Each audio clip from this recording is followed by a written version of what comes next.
Ladies and gentlemen, welcome to the show. We have a phenomenal broadcast set up for you tonight. My name is Xavier Katana. You're listening to the Human Experience Podcast.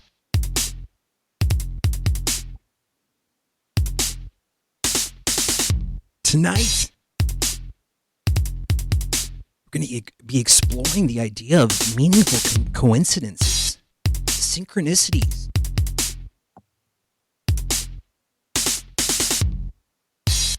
Have you ever had one of those moments where you just feel like there's something deeper going on? There's something else going on.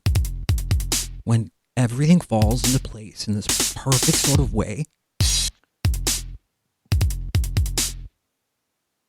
So we're just going to explore that with my guests.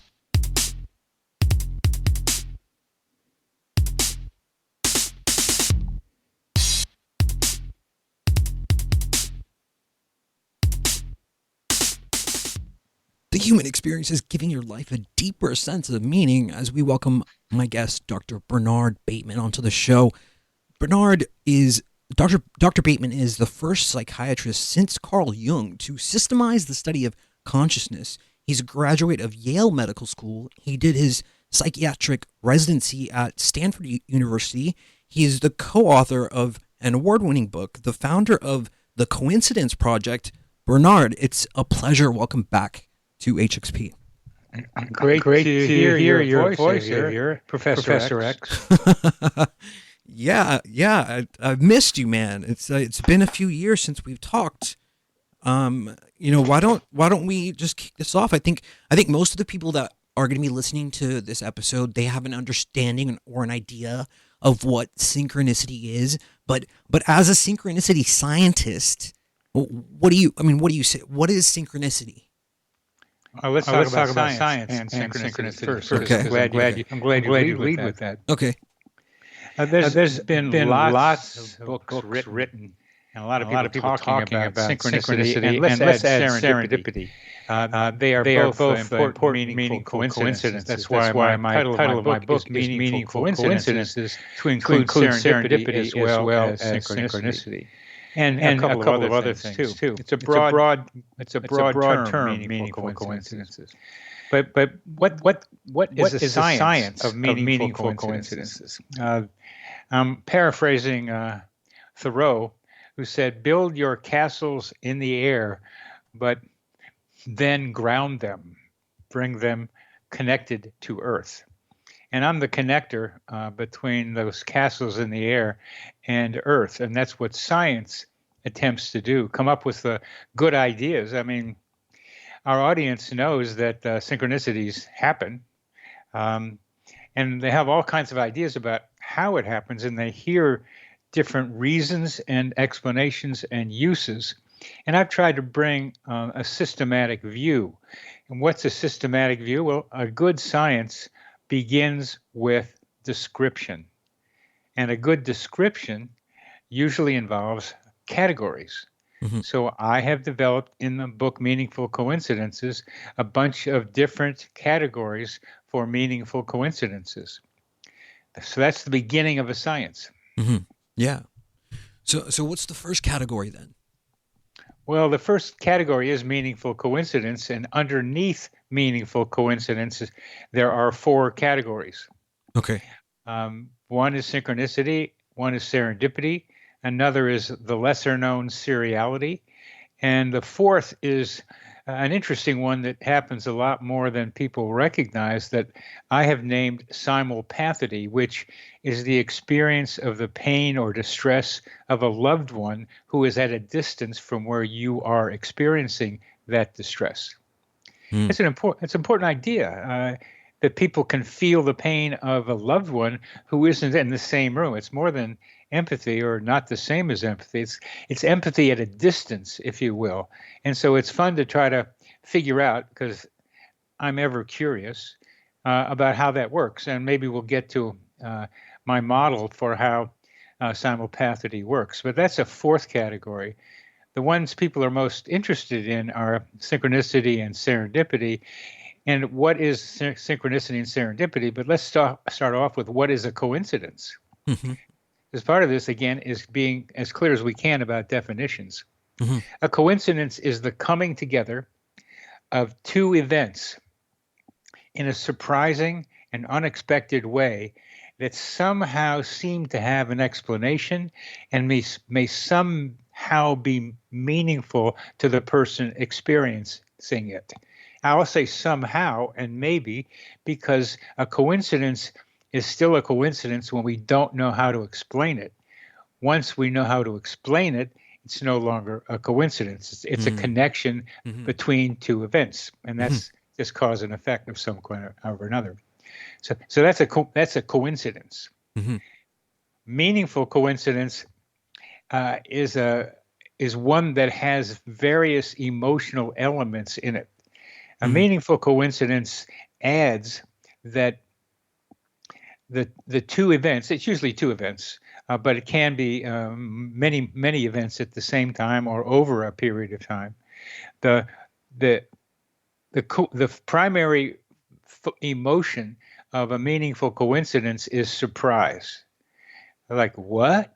Mm-hmm. Like, what was that? Mm-hmm. What are the odds of that is something people commonly say. Now, for those of you who experience a lot of them, you're probably no longer surprised. You kind of expect them. And that's a nice thing to be able to talk about, is the people who have meaningful coincidences as an everyday part of their life.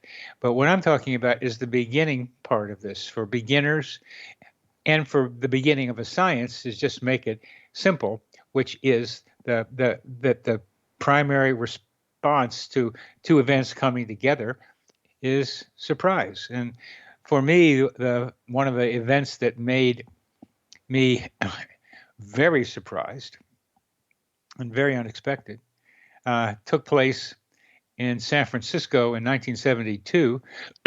I was 1973. It was February 26th. It was 11 p.m. on February 26, 1973. Mm-hmm. And I was standing in front of a sink in a Victorian house in the Fillmore district and choking uncontrollably. Mm-hmm. I couldn't stop. I couldn't stop. I couldn't stop choking. Mm-hmm. Well, I stopped finally. It was a long time. I never choked like that before or since.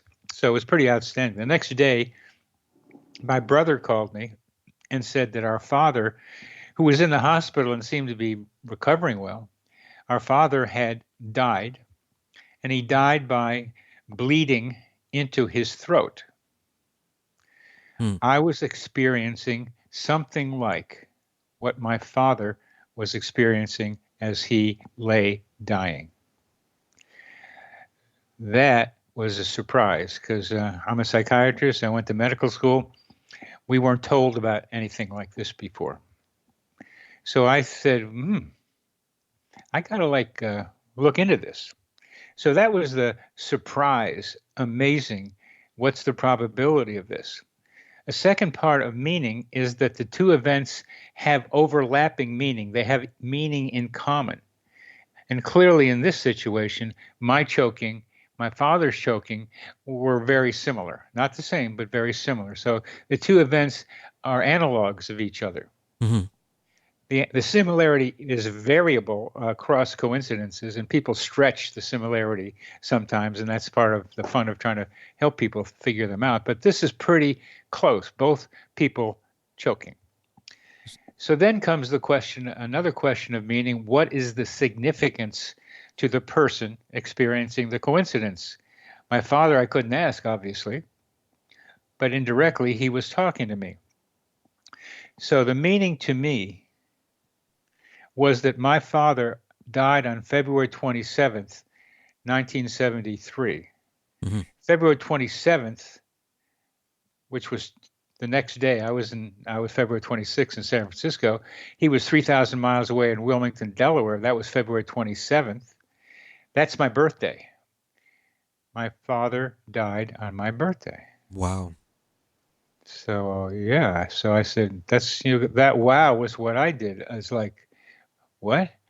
So the meaning of that coincidence, coupled with the choking, was my father saying, remember Carl Beitman, remember me. By telling you and our audience this story, I am remembering him and honoring his memory. So that was the personal meaning to me. The explanation meaning was something that I've pursued over the many years. The first thing I had to do was say, well, if it happened to me, did it happen to other people too? Mm-hmm. And one of the lessons of coincidence studies is if it happened to you, even however weird you think it is, it's happening to someone else. It happened to someone else. It will happen to someone else. We are all part of a great mind. I call it the psychosphere, our mental atmosphere. I'm not going out in the universe. I'm just staying with our mental atmosphere here on Earth, and we are sharing ideas with each other. So if I had this happen to me, it probably happened to other people, but I didn't know that. So I went ahead and did some research. I have created a survey that was valid and reliable, doing all the right things to make it a reliable, valid, good survey. It's called the Weird Coincidence Survey. And if any of our audience wants to take this survey to measure their coincidence sensitivity, they can go to my website, coincider.com. And it's called Coincider, Coincider, because a coincider is someone who experiences coincidences. Mm-hmm. So you go to coincider.com, take the Weird Coincidence Survey. So I asked in that survey, how often do you experience the pain or distress of a loved one at a distance? And the answer was sometimes. Well, I hope it doesn't happen all the time or regularly. It happens with twins sometimes pretty regularly, but most people not that regularly. So that confirmed what I thought might be true, is that other people experience things like this choking that I experienced about my father. And more research that I found also corroborates that finding. So Bernard, was it the context of the experience that connected it together, or was there some sort of genetic, because you are your father's child, that you would have this connection with your dad and feel what he was feeling? Well, I glad you asked that, Xavier, because connection is the key part of this. Genes play a role in that. Research by Ian Stevenson here in Charlottesville, Virginia, where I am, showed that in his book Telepathic Impressions, that these kinds of experiences take place between people who are emotionally connected. It's often a parent and a child, but it can be people who are very good friends. I was on a podcast yesterday, and the podcaster told me a story of her own in which she got woken up in the middle of the night in great distress and found out soon after from one of her best friends that this best friend's father had been killed in a severe automobile accident. So this was the first time I've heard a kind of not feeling the pain of someone who's in relationship to you, but someone who is in a relationship with someone who's in a relationship. And it's the same idea. She experienced the pain of her friend's loved one. She almost experienced it for her friend. And these kinds of experiences demand, I think, an explanation, and connection is a critical part of explaining. Okay, so I mean, how do you think cause and effect relate to synchronicity? Well, you may know that the word synchronicity was coined by Carl Jung, and Yes. he didn't use the term for meaningful coincidences at all. The word synchronicity for Jung meant an acausal connecting principle, meaning that he was getting kind of into quantum physics and entanglement, Right. and trying to say we're entangled, and that's why it happens. That's where I was going. Yeah, that's right. Well, that's a really popular explanation these days. Okay. A lot of people like quantum, what I call quantum mysticism, because we don't really know how you can make an analog between small things like photons and electrons. They're doing it with bigger molecules now, showing that they can be entangled. Entangled, yeah. It's a lot of work to make that happen, but it happens, and they can separate them far away and change a spin in one, and immediately the spin changes in the other one. And that's really a tempting metaphor for what I just described with the simulpathity experiences. However, there's a big leap between the quantum world and our Newtonian three-dimensional world, and I try to make explanations that fit our three-dimensional world, because there's a lot of stuff we don't know about what's right in front of us, what's going on around us. So I have explanations that have to do with our higher self and the psychosphere, that we communicate with people we're connected to through our higher selves, which are kind of like balloons in the psychosphere, which is our mental atmosphere, floating around above us.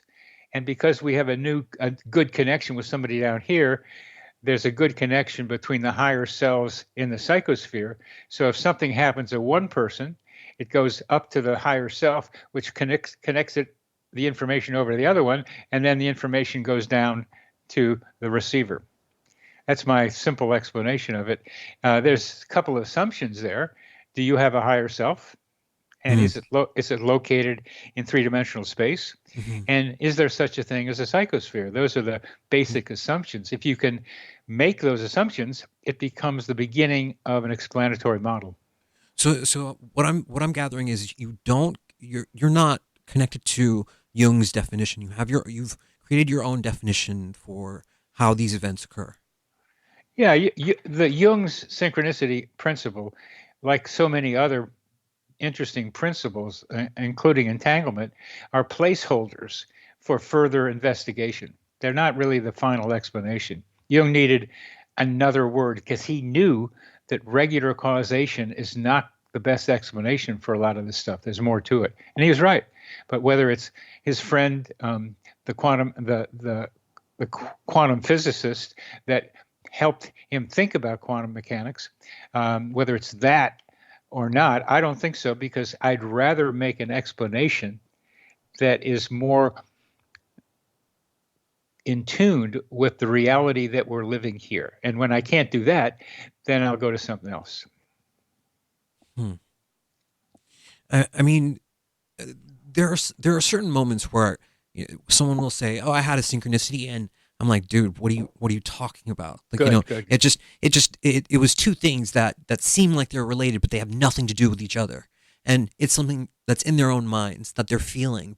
But there are some times where it's kind of like a shock, and you're like, oh my God, what is going, like, it makes you kind of question, are we in a simulation, or what's going on here, that this can happen? That because the two events, as they connect together, are so seemingly astronomically impossible, that when they connect, you're in this, what you said, surprise, or for me, shock. Well, I like to hear examples because what you might think is very weird, chances are good I've heard that story before because I hear a lot of stories. Well, a really basic example would be, you randomly think about a friend that you haven't talked to in a long time. Your phone rings and it's them calling you. That is one of the four most common meaningful coincidences according to our survey. It's common. I, I, I had another person tell me about making a phone call to a chiropractor named Robin, and instead of getting the chiropractor, she got another Robin. She said, "Who is this Robin?" And it wasn't the chiropractor. She could tell it was her friend Robin, who was in a deep meditation and was thinking about having the person telling me the story contact her. So when you're in a deep meditation, you can send a telepathic message in the manner that I was trying to describe, this kind of rectangle thing. And because the person who made the call wanted to call a Robin, and Robin was kind of asking her to call this Robin and not the chiropractor, she unconsciously, subconsciously called the Robin who wanted to be called. And we do that. We make mistakes that really aren't mistakes. Okay. So then, how are synchronicity and the idea of manifestation related? Like manifesting your own reality. How are those two things related? Well, let's just go back a little bit to your saying that that you were giving an example of a very low probability coincidence, Yeah. and there's pretty good data from Rupert Sheldrake Yeah. regarding telephone telepathy that suggests that that happens, especially between people who know each other well. It's a real thing. So what we're talking about is telepathy, and I'm trying to be able to give an explanation for telepathy, and that's what I just tried to be able to suggest to you. So the example you gave me, you thought was a very low weird probability. It's not, Xavier.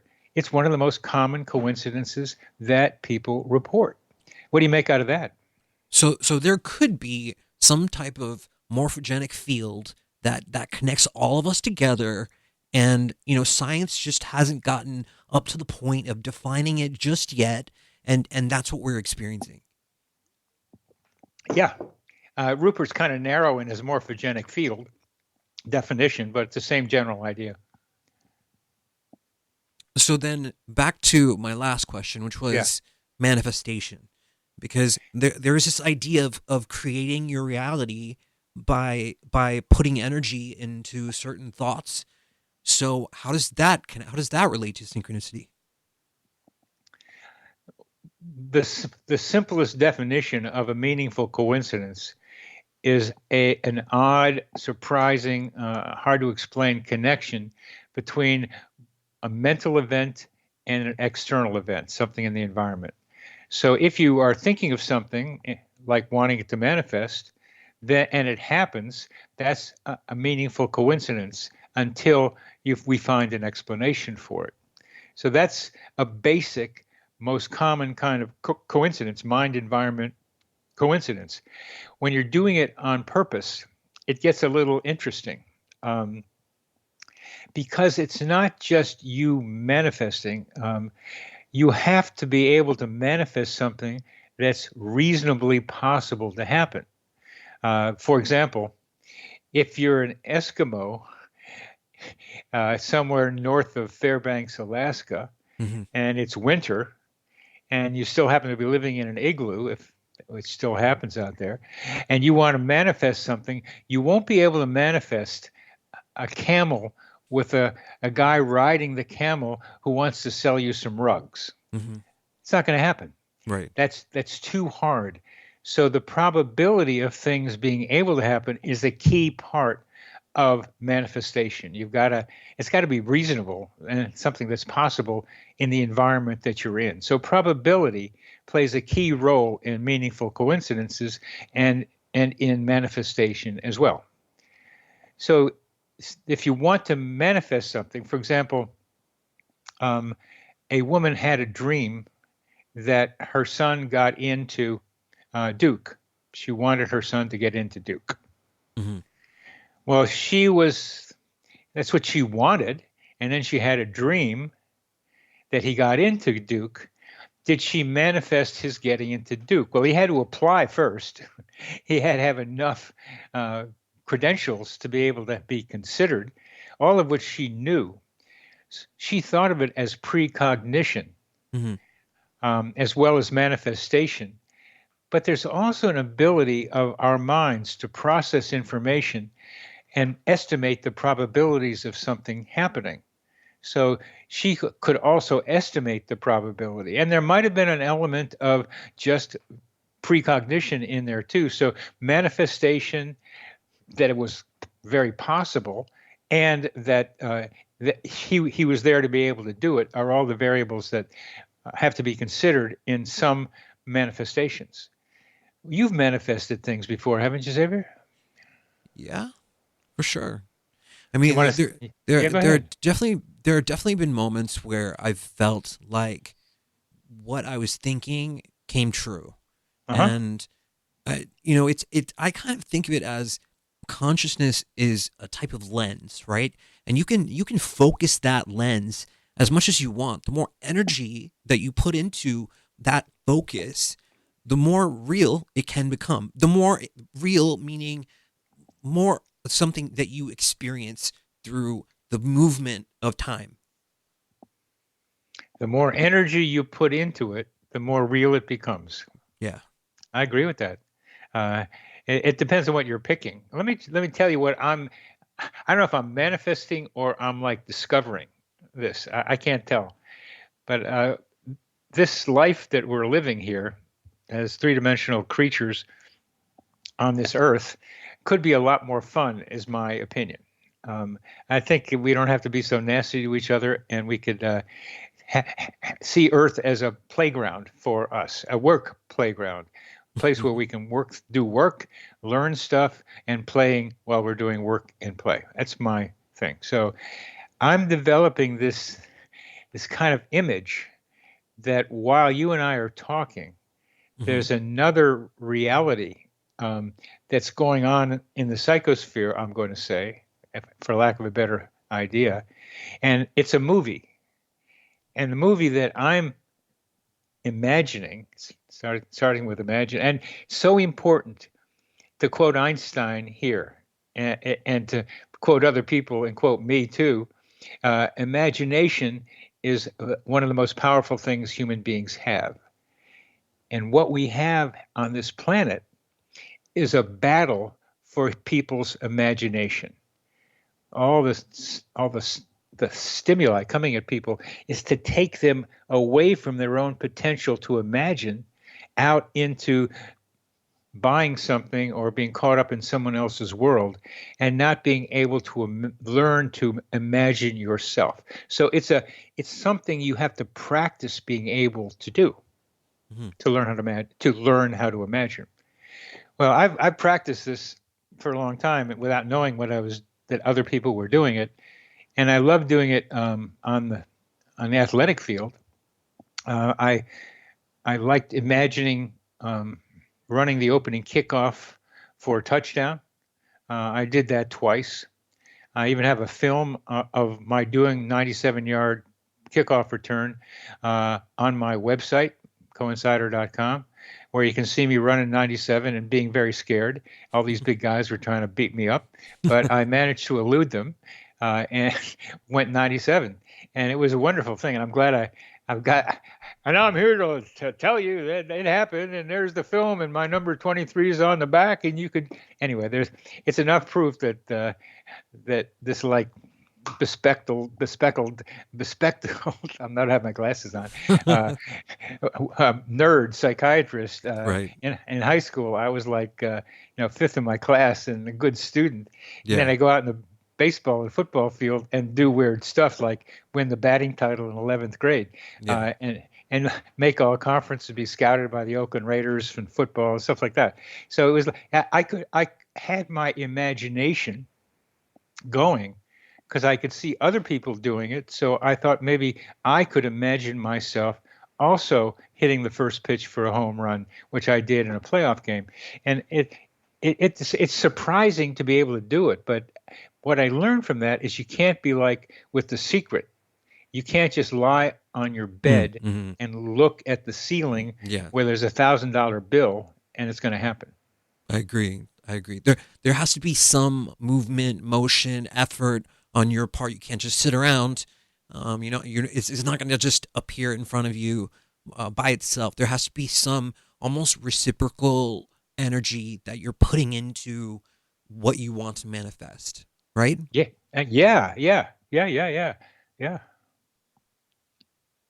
So then, Bernard, can synchronicity, and as it occurs, do you think we could use it as a tool to learn?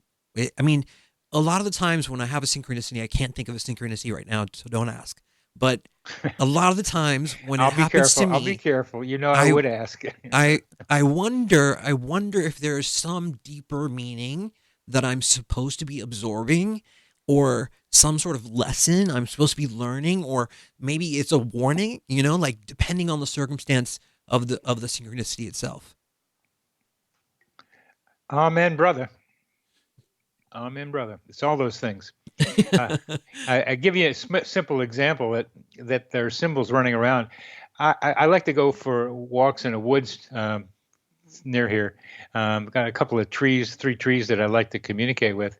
And it was getting dark, and I came back to the parking lot late. I mean, it was dusk, a little past what might be called dusk. And there was my car, and then there was a car circling my car. And I knew it was a cop trying to see what I was doing. So nothing happened. I just got in my car and got going after listening to some good music, and then going. So he followed me out, and that was that. But I took that as a warning. I was late. The police were there. It was a lightweight warning, but I need to be careful about being late, about boundary crossing, about maybe night and day and dusk. It's about boundaries and being careful is what I took away from them. So that's one. It's simple. I mean, I've been late coming out of the woods, and there's never been a cop there before. It happened then. So that's in your warning direction. Mm-hmm. But then there are others that I like to think that you and I have waited this long to get together again, that you are potentially helping me help you and our audience with the higher purpose of meaningful coincidences. I like to think that. Yeah. And the higher purpose is to help each of us find our own personal purpose in being here on Earth, and find others whose purpose overlaps with yours. I have done that in forming the Coincidence Project. We have 10 board members, including me, and each of them comes to the board with different sets of talents. Like one person is great with marketing, another person is great with storytelling. Mm-hmm. And it's a lot like one of my favorite Marvel comic The book Avengers. things. Yeah. No, not the Avengers. Oh, okay. I think they're boring. They're boring. Some people like the Avengers. I know. You do. You like the Avengers. It's okay. But of course, Professor X, who am I talking about? Exactly. Okay. The X-Men. I'm talking about the X-Men, Professor X. I like the X-Men. I mean, it's a school thing. I think I like school. So they have a school for weird, smart kids, and I like weird, smart kids. It's just like who have special talents.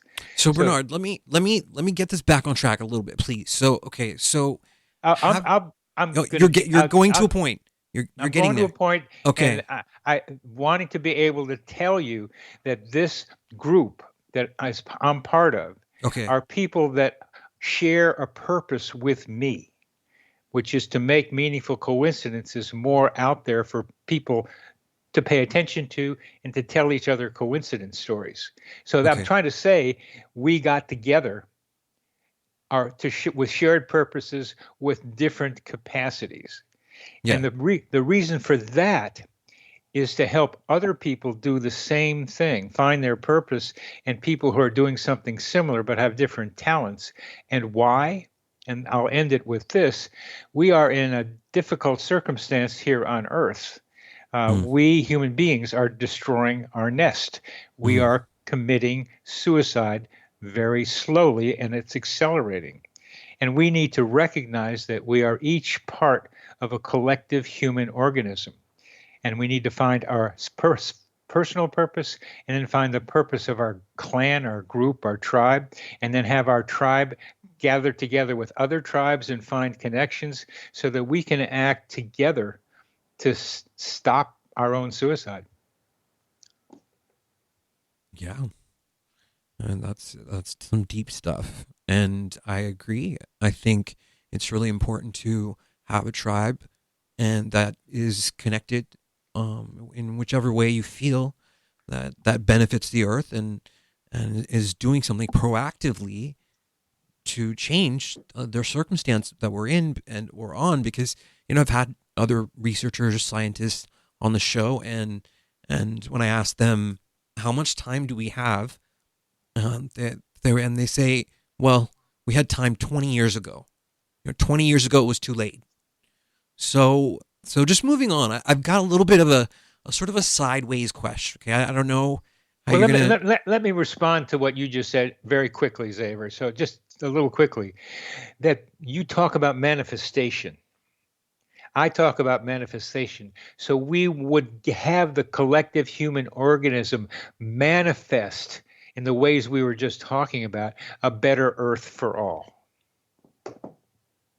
Yeah, I mean, that's the whole point, isn't it? That's why I do this show, so that people can learn about this stuff and apply it to their lives so their lives are better and therefore, it's affecting the earth in a positive way. Yep. Right? And we need to do it collectively. There's a little bit of a problem, and then I'll get off this back to your side question, but we don't get along with each other very well. We fight too much. We hate too much. We need more, people call it love, but more connections, and coincidences help us see the hidden currents that connect and unify us. Yeah, I like that.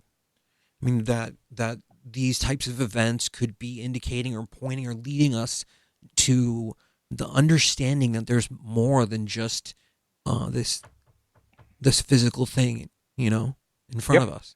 Yes, sir. So, okay, my sideways question that I've been waiting to ask you this. Have you, in your research or in your science, have you recorded other cultures, other past cultures, like the Egyptians or the Vedas? Have they talked, do they have any understanding of synchronicity? Is there anything that relates to that in those ancient cultures?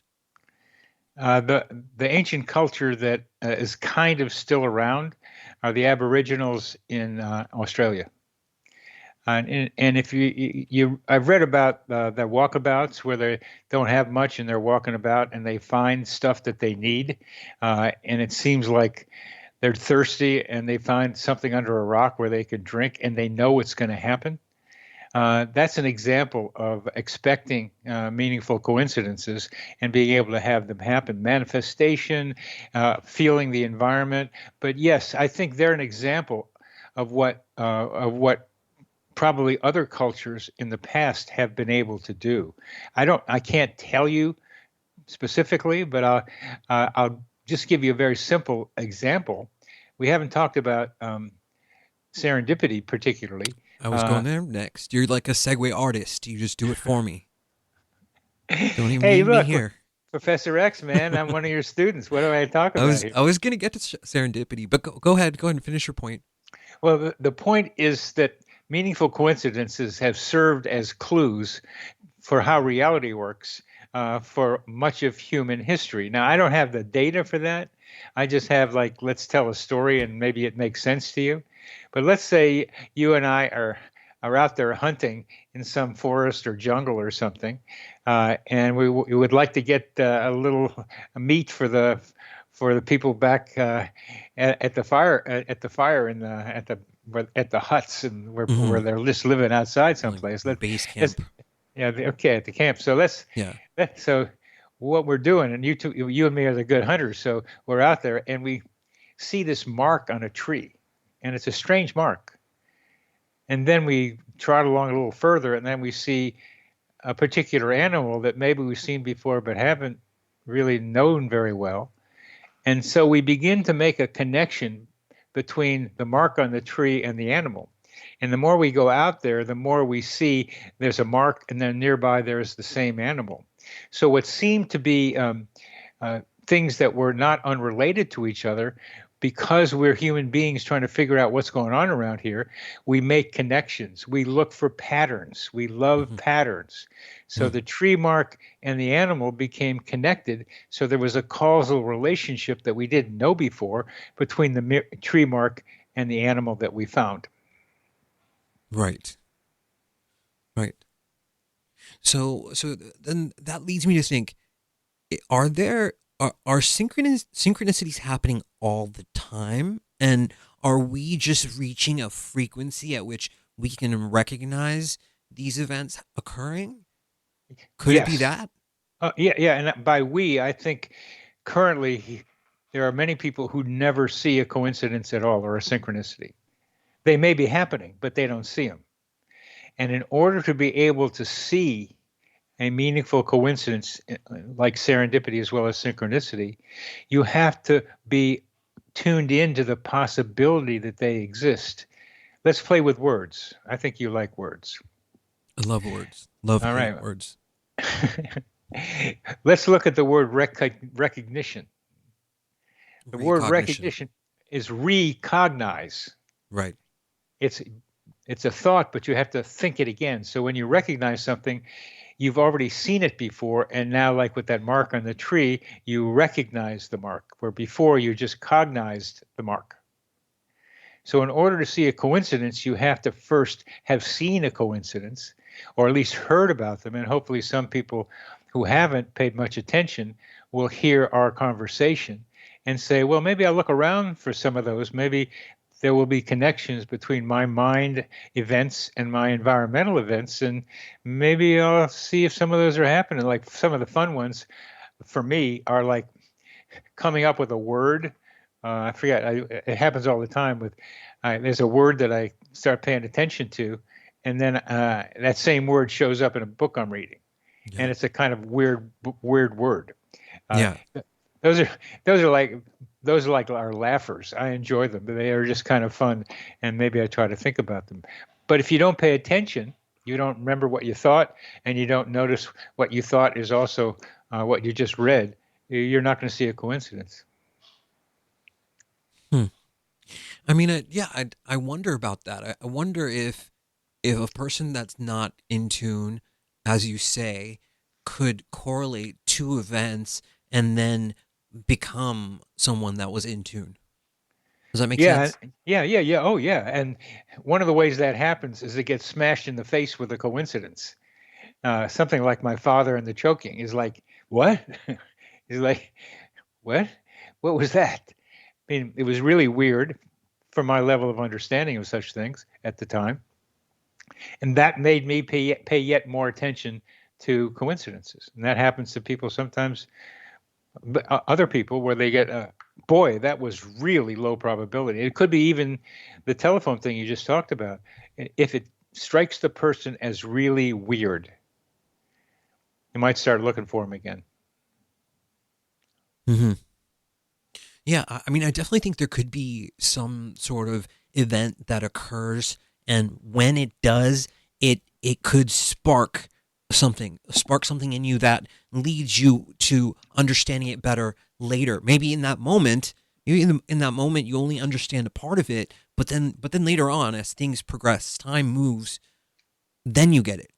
Absolutely. Didn't understand that choking thing for quite a long time. Yeah. Yeah. So You need time to absorb some of this, and it's very helpful to tell other people who are interested in coincidences your own coincidence. And so we have this thing called the Coincidence Cafe, which meets the third Saturday of every month on Zoom between 11 and 12:30, where we tell each other coincidence stories. I love that.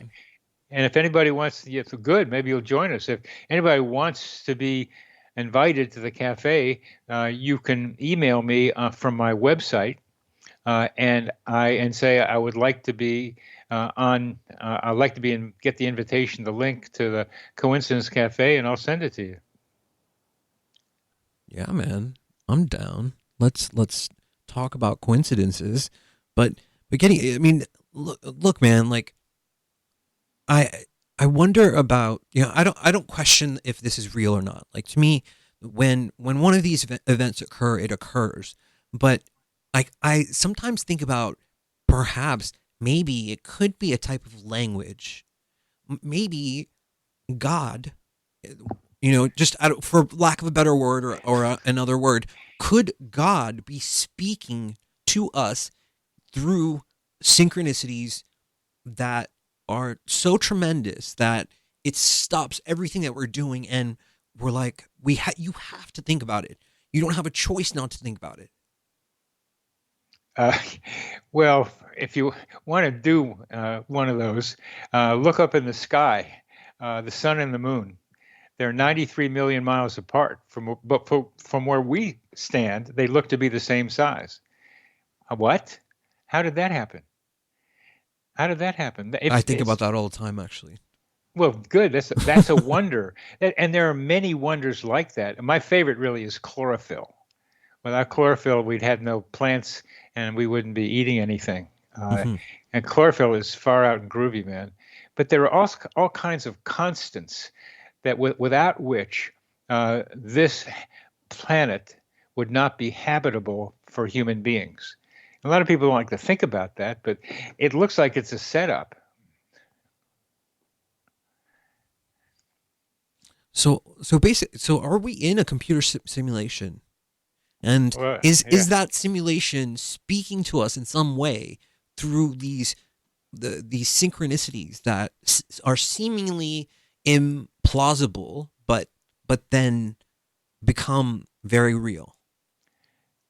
I am most interested in what the symbols mean and finding a language or defining the language. Sometimes a cigar is just a cigar. Doctor. Thank you, Sigmund Freud. Thank you, Sigmund. You got some ashes on your cigar. You better put in the ashtray.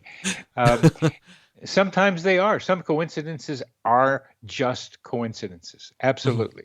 Mm-hmm. So being able to figure out which ones to pay attention to is part of the problem. I mean, you have a near-death experience and you feel at one with everything and don't worry about being dead.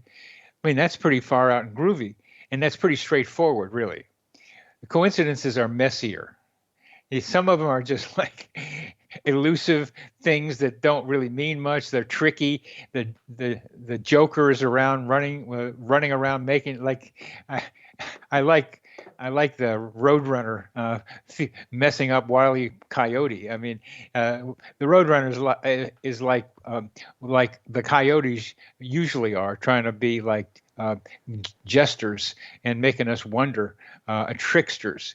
And so there are some coincidences that are really trick us, and there's sometimes messages in those. So it's a whole panoply of potential. But getting to what your heart is trying to speak to with your mind, Xavier, I think a subset of meaningful coincidences is a potential language, a symbolic language for us to try to decode to see what we're being instructed about or told about or hinted about. So once we get that kind of thing going, yes, I think what we need to do is study them and figure out which ones are the ones we should pay attention to.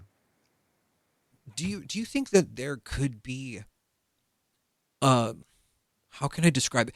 A sort of social synchronicity where a group of people could all experience a synchronicity all at once? Yeah. Can you provide an example?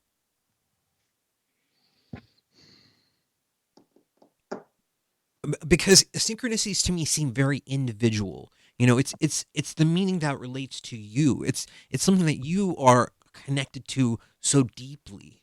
So how could it happen on a scale that's larger than just one person?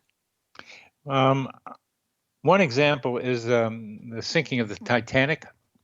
Um, there are reports of a bunch of people having premonitions of not going on the Titanic.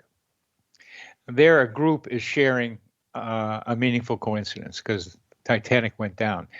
That's a simple example, but your question is a really good one, and I'm having to think because I know there's a better answer than the Titanic than what you're talking about.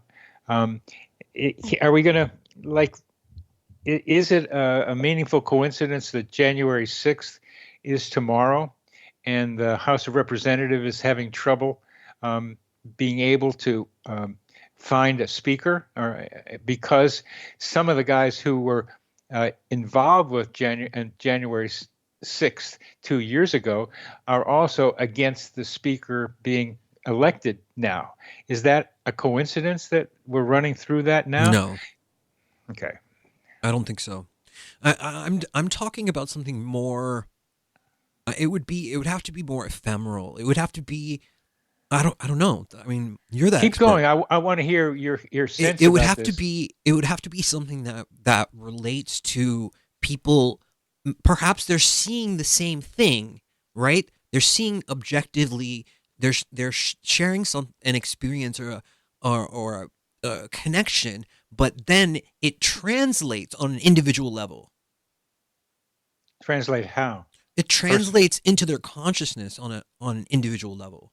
Like they're all together in a group, but when the synchronicity occurs, it permeates the entire group. Maybe you can remember with me and for me, but uh, there was I'm not going to say this very well, but several kids saw something happen on a mountain in Spain that had to do with the Virgin Mary, I think. Um, and it was a collective experience of That's right. some. Yeah. It's a famous one. I just can't come up with it. But there was a collective experience of a strange thing. So, and there's the statues, statues that bleed down the front of their faces that some people are able to see. Is that sort of what you're talking about? No. No. I mean, it is sort of what I'm talking about. Sort of. Keep going because I'm very interested in this question because No, I like. I haven't fleshed it out enough to talk about it on a level where I think I don't know how to describe it, but I understand the theory of it, but I don't know how to relate it to you in any other way than there's a group of people together, they all understand that synchronicities exist, and maybe there's 5 or 6 people together, they're having coffee, and so, someone's on a bike and they ride by, and as the person rides by, the synchronicity kind of permeates on an individual level, but each of them find some significant meaning in this person riding by on a bicycle, whether Well, they own the same helmet, or they own the same bike, or whatever. well, I think I have something in that direction. Okay. My wife and 2 children, my 2 boys and I were in San Francisco at a coffee place, and my younger son was talking about a duck boat in Chicago, a boat that could go both on land and on sea, and how the person who was steering the duck boat, the captain, had made some kind of mistake, and he was laughing about that. And then, as he was telling the story, we look outside, and then a duck boat goes driving down the street, going quack, quack, quack. So as he was talking, the three of us got to see what he was thinking, what he was describing happened. So each of us had a different reaction to Carlin having that experience, but that's more in the direction I think you're talking about. It's okay. I mean, we don't have to we don't have to figure out what I'm talking about in this. I think we should keep going. I think it's a wonderful question. So yeah, I agree with you, but I think it's a wonderful question. It's very complex. And, I think the answer may be not something completely direct. But, I mean, you meet with these, coincidenters every week. Perhaps you could share a synchronicity together one day. I mean, do you think, Bernard? They do happen.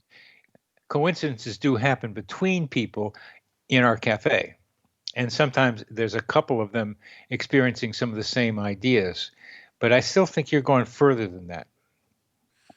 I mean, I understand that it's a type of energy, right? Like there is this sort of etheric realm, as above, so below. And the more that we can connect to it, the more that we can harness the energy of it, the more that we can be involved in the manifestation of our own lives, involved in seeing these synchronicities. I think that I think synchronicities are everywhere, and there's this neurochemical process in your brain, and when it occurs, you see that thing, and in your mind, you connect all of those dots, and you're like, oh, wow.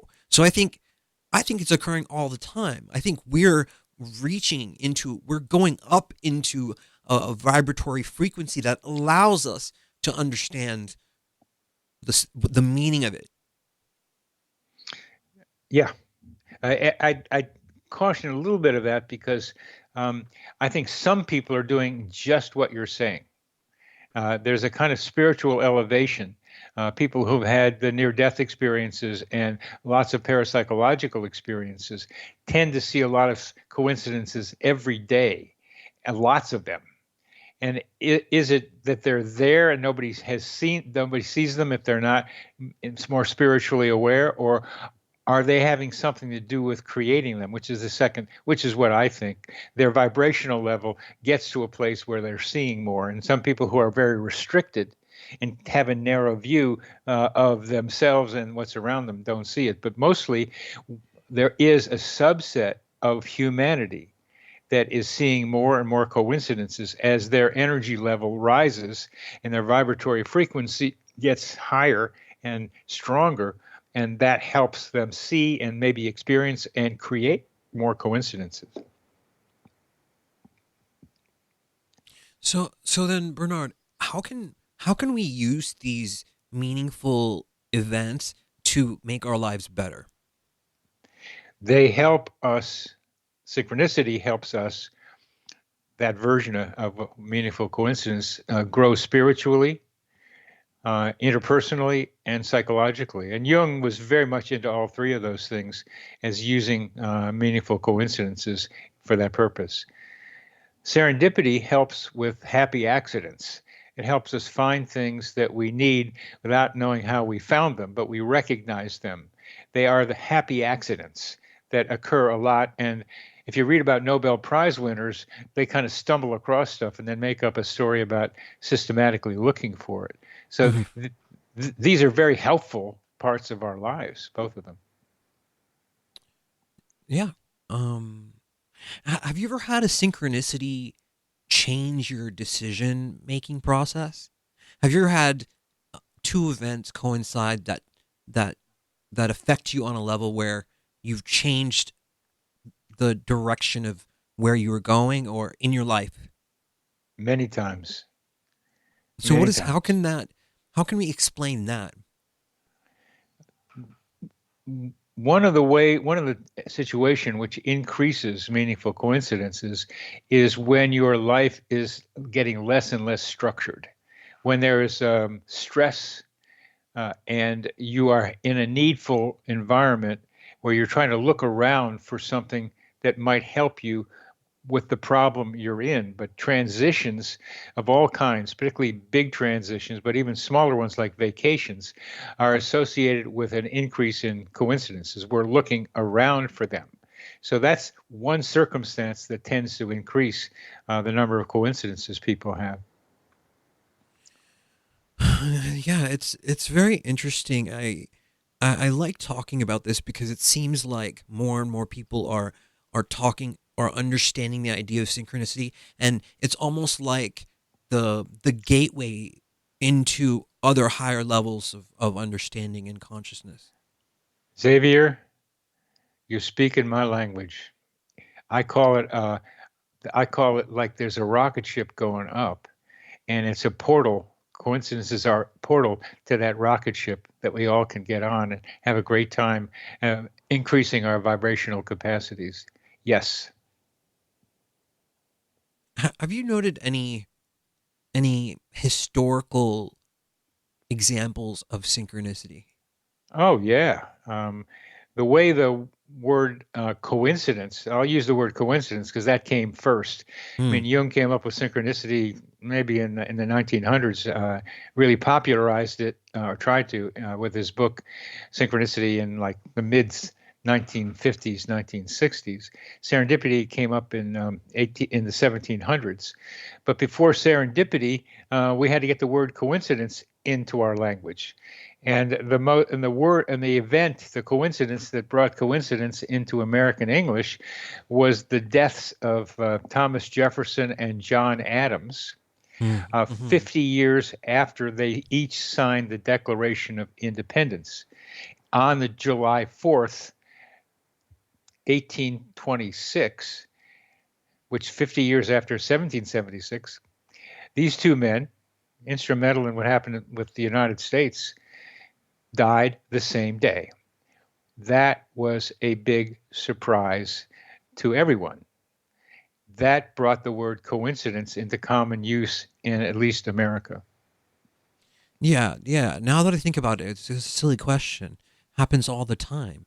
You can Well, see this more and more if you just look deep enough. you want it's a good question because you want to see historical records that confirm what you just said. No, it's a very important question. We want to be able to see that it's happened before and not and point to events. There's lots of them. There are lots of them. Dr. Uh, Beam, is there a way for us to increase the amount of synchronicity? Like, how can I bring myself to a point where I'm experiencing more synchronicity in my life?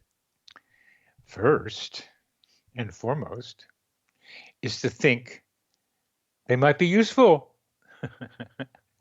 You've got to pay attention. Whatever else I say, if you're not looking for them or open to seeing them, open's a key idea. If you're not open to seeing them, you're not going to see them. That's the way human beings are. So the way to increase them is to be open to the possibility that they might be happening to you and then identify them. And another way to increase them is to tell people who are interested in coincidences, tell them your coincidence story and have them tell you your coincidence story. Then you begin to form a little tribe, which a friend of mine in Boulder, Colorado has. The Coincidence Cafe is an example of that. And we're forming coincidence cafes in three dimensions, not just on Zoom. And you'll find people who are sharing the interest in coincidences, and that will increase your experience of coincidences. Another way to do it is read my book, Meaningful Coincidences, because for some reason or another, I'm like Tinkerbell spreading the fairy dust of meaningful coincidence awareness to people who might be interested in it.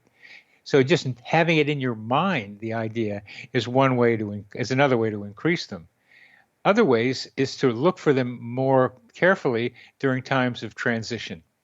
And that includes when you need something, when you have high emotion, and when you're in a stressful circumstance.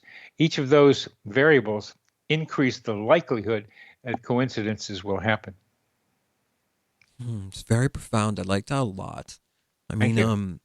I think, and I agree with you. I think it's synchronicity is kind of like the gateway drug into these higher realms of consciousness where we're experiencing more.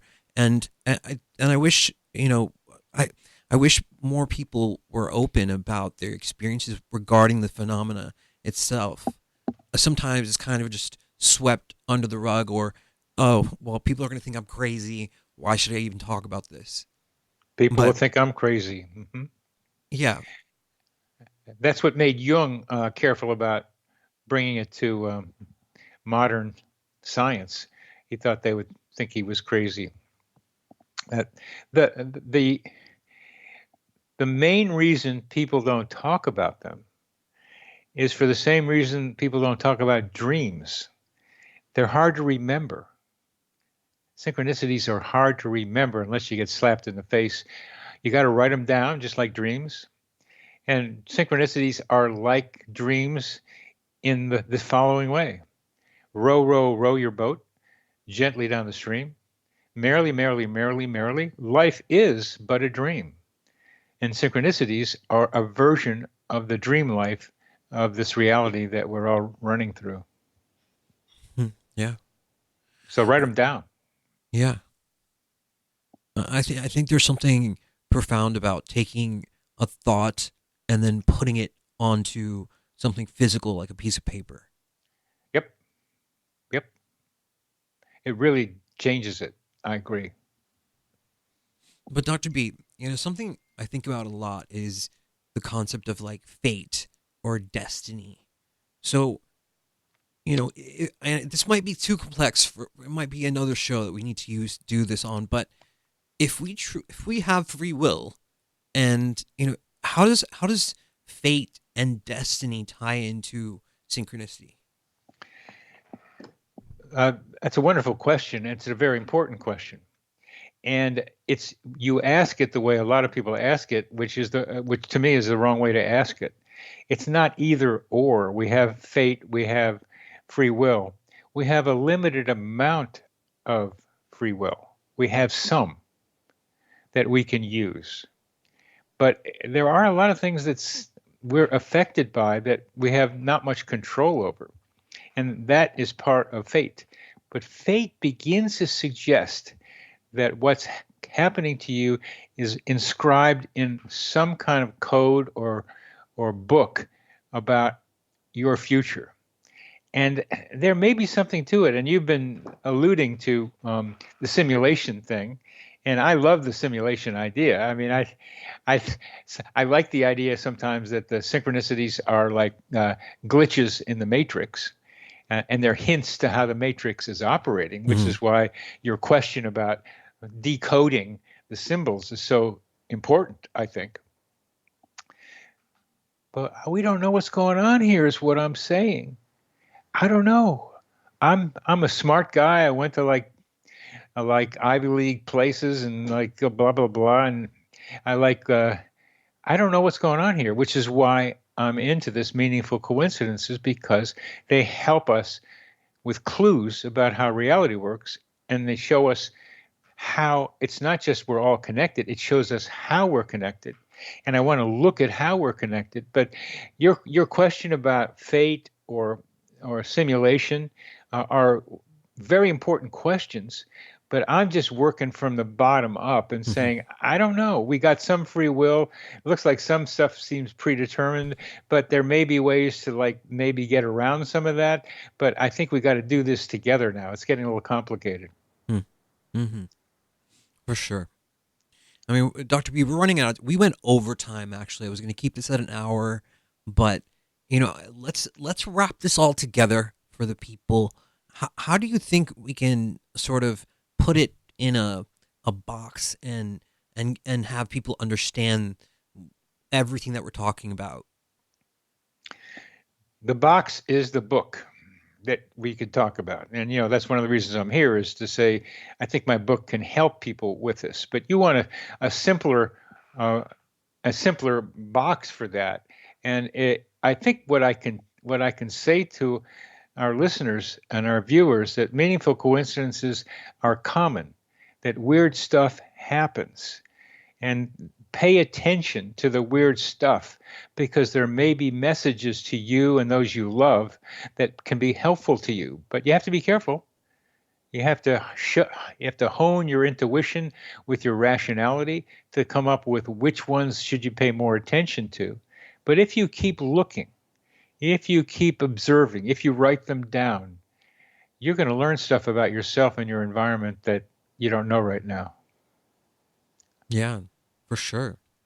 Dr. B, where can people find your work? Where can they get to your website? How can people buy the book? I highly recommend the book, by the way. So it was a great read, and it's right in the vein of everything we do here at HXP. But tell us where people can go to find you. Well, thanks, Xavier, for having me on. And there's a lot of talk about ideas of the way reality works. This is practical. This is like, I'm a doctor. I want to help people actually do something for themselves and for their planet. And they can get in touch with me at coincider.com, coincider.com, where you can join the Coincidence Project by emailing me, and I'll tell you.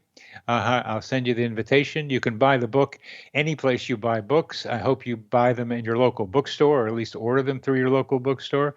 You can join our Coincidence Cafes on Saturdays at 11 o'clock to 12:30 with that invitation. And you can get our newsletter and see what we're up to. And I have a podcast called Connecting with Coincidence, where I interviewed people about synchronicity, serendipity, and related ideas. And I have a Psychology Today blog where I get to write crazy stuff like feeling the pain of a loved one at a distance. The title of that one is Knowing Someone Has Died. That we have ways of doing that, and lots of others. Like one of my other favorites is interpersonal energy. That's such a great subject, interpersonal energy. You mean like feeling someone's energy, like feeling? Yeah. It happens all the time to me. Well, you're open and you can feel it, and playing with interpersonal energy is so important. Being aware of it and being able to love each other by being able to resonate with each other. Good relationships are good resonance with interpersonal energy. Yeah. For sure, man. That's a great way to wrap it up, guys. It's been a really great episode, and Dr. Beitman has a lot of information to share. I highly do recommend picking up a copy of Meaningful Coincidences, especially if you're interested in this subject. Well, we're going to be here again next week, Thursday night, 7 p.m. Eastern. I'll see you guys then. Good night.